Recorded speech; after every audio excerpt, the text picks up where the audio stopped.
नमस्कार दर्शक बंधु मु प्रदीप आपण मानक स्वागत करुच्ची आज आउ एक नुआ वीडियो रे। तो finally Odisha subordinate staff selection commission बा ओ ट्रिपल एससी तरफ आरआई एआरआई आईसीडीएस सुपरवाइजर एवं अमीन पाई जो एग्जाम आपण मानकर अक्टोबर 8 तारिख थारू आरंभ होगा जाउची तार एडमिट कार्ड जाकि रिलीज हो सारी काली आपण मानक जाकि एने जाकि नोटिस प्रोवाइड कर जाइतिला जो थे आपण मानकर जो माने पूर्वरु आरआई एआरआई एवं अमीन पाई आपण मानकर फॉर्म फिलअप करथिले तो सेमानक पाई जाकि रिसीड्यूल जो एग्जाम करा जायछि एवं जोटा कि आपण मानकर 8 अक्टोबर रु 13 नवेम्बर पर्यंत मल्टीपल शिफ्ट आपण मानकर होबा पाई जाउछि। तेणु से जदि आपण माने आवेदन करथिले वर्तमान आपण मानकर ऑफिशियल वेबसाइट रु जोटा कि रही www.occc.gov.in एथिरे आपण मानकर यूजर आईडी एवं पासवर्ड दे लॉगिन करी आपण माने एडमिट कार्ड डाउनलोड करि परिबे एवं आपण मानकर एग्जाम जाकि 8 अक्टोबर रु होबा पाई जाउछि एवं 13 नवेम्बर पर्यंत ये एग्जाम मल्टीपल शिफ्ट रे ऑल ओडिसा रो विभिन्न जिल्ला रे जाकि होबा पाई जाउछि। पूर्वरु जदि आपण माने या पाई आवेदन करचंदी ताले केमिति आपण माने एडमिट कार्ड डाउनलोड करिवे आसंतु से विषय रे डिटेल्स जानिबा। गतकाली जाकि सर्वर इश्यू पाई एडमिट कार्ड डाउनलोड रे प्रॉब्लम होतला आज किंतु सर्वर जाकि पूरा स्मूथली चलुछि तेणु आपण माने वर्तमान निज मोबाइल रे जाकि एडमिट कार्ड डाउनलोड करि परिबे। ता सहित जदि आपण माने एई भली जॉब इन्फॉर्मेशन वीडियो सर्वप्रथम जानिया पाई चाहुचंती तो आम चैनल को सब्सक्राइब कर रखिबे एवं डिस्क्रिप्शन रे आम टेलीग्राम चैनल लिंक अछि सेठी मध्य जॉइन हो जिवे। तो सर्वप्रथम आपण माने ओ ट्रिपल एससी रो ऑफिशियल वेबसाइट को विजिट करिवे।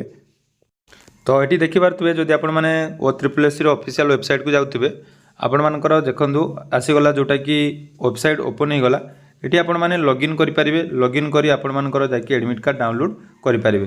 तो लॉगिन ऑप्शन ले आपण माने क्लिक करिवे। लॉगिन ऑप्शन ले क्लिक करला परे एटी आपण मानकर यूजर आईडी एवं पासवर्ड दे मध्य आपण माने जाकि निजर एडमिट कार्ड डाउनलोड करि परिबे किंतु आपण मानकु मो डायरेक्ट लिंक जाकि दे दोची डिस्क्रिप्शन ले आपण माने से लिंक रु ही डायरेक्ट एडमिट कार्ड डाउनलोड करंतु कारण एभली लॉगिन करले आपण मानकु टिके टाइम लेट हो पारे। मो डायरेक्ट लिंक आपण मानकु दे देबी जोटा कि डिस्क्रिप्शन ले अछि। तो से डिस्क्रिप्शन ले लिंक रे आपण माने जते बेले क्लिक करिवे देखंतु आपण मानको सामने रे एमिति इंटरफेस टी जाकि ऑटोमेटिक खुली जिवो।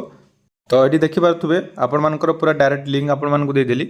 एडी आपण माने कोन देबे ना निजर एप्लिकेशन नंबर जते बेले आपण माने आवेदन करथिबे से समय रो एप्लिकेशन नंबर एवं जो पासवर्ड टी देखंतु दिया जायछि पासवर्ड आपण माने कोन हिसाब रे देबे ना आपण मानको डेट ऑफ बर्थ जोटा कि रहइबो डेट मंथ एवं ईयर हिसाब रे आपण माने जाकि दे देबे। एडी गुटे एग्जांपल मध्ये दिया जायछि देखंतु जदि आपण मानकर डेट ऑफ बर्थ 1 जनवरी 2000 रही ताले आपण माने केमति लिखिबे ना 1 जनवरी आपण मानकर 01 रहिबो तापर 2000 एई भली भाबरे आपण मानकर जाकि एडी पासवर्ड रहिबो। तेणु एडी एप्लिकेशन नंबर एवं पासवर्ड दे साला परे तळे देखंतु कैप्चा कोड देछि तो से कैप्चा कोड को आपण माने एंटर कर देबे तापर लॉगिन ऑप्शन ले क्लिक करिवे।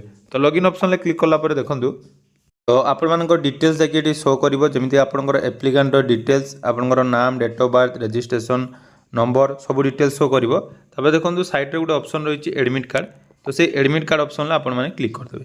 एडमिट कार्ड ऑप्शन ले क्लिक करला परे देखंतु तळको आपण माने स्क्रॉल करिवे।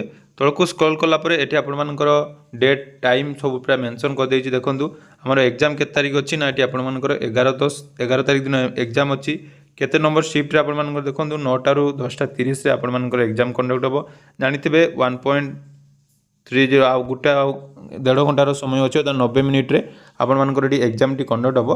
तापर आपनकर कोनटी पडिछि सारो मध्ये डिटेल्स एटी शो कर देबो देखिदेबे। तापर देखंतु गुटे ऑप्शन रहिछि डाउनलोड एडमिट कार्ड तो ये डाउनलोड एडमिट कार्ड ऑप्शन ले आपण माने क्लिक कर देबे। क्लिक करला परे आपण मानकर एडमिट कार्ड टी जाकि डाउनलोड हो जिवो। तो एडमिट कार्ड डाउनलोड हला परे देखंतु एमिति गुटे एडमिट कार्ड आपण मानक पाखको आसीबो आपण माने डिटेल्स जाकि चेक करि परिबे। एडमिट कार्ड टी आपण मानकर आसी गला आपण मानकर एग्जाम केबो अछि सब डिटेल्स जाकि एठी मध्ये देइ जिवो। एग्जाम रो रिपोर्टिंग टाइम देखंतु जोटा कि रहिछि 7:30 एवं डेट क्लोजिंग टाइम आपनकर 8:40 एटा मध्ये आपण माने मने रखिबे। ता सहित आपण मानकु कोन करिया पई पड़िबो ना यार प्रिंट आउट गुटे बाहर करिया पई पड़िबो एवं ए प्रिंट आउट आपण माने एग्जाम सेंटर को गला बेले निज साथी रे नै कि जिवे। ता सहित आपण मानकर ए सब डिटेल्स जोटा कि देइछि पछरे आपण माने पढि परिबे कोन कोन डॉक्यूमेंट आपण मानकु नै एग्जाम सेंटर को दिबा पई पड़िबो जेमिति आईडी प्रूफ रे आपण मानकर Aadhaar card voter ID driving licence PAN card passport यही सब आपण मानकर जाकि एडमिशन लेटर सहित बा एडमिट कार्ड सहित आपण माने जाकि सेंटर को जाई परिबे। तेणु एग्जाम पई ऑलरेडी जाकि नोटिफिकेशन मध्ये आसीगला फाइनाली एटा एग्जाम मध्ये आपण मानकर हबो। तेणु जो माने भी आवेदन करथिले वर्तमान निज निजर एग्जाम सिटी रेटा कि देखि दियंतु एवं एडमिट कार्ड मध्ये निज मोबाइल ले डाउनलोड कर दियंतु। धन्यवाद।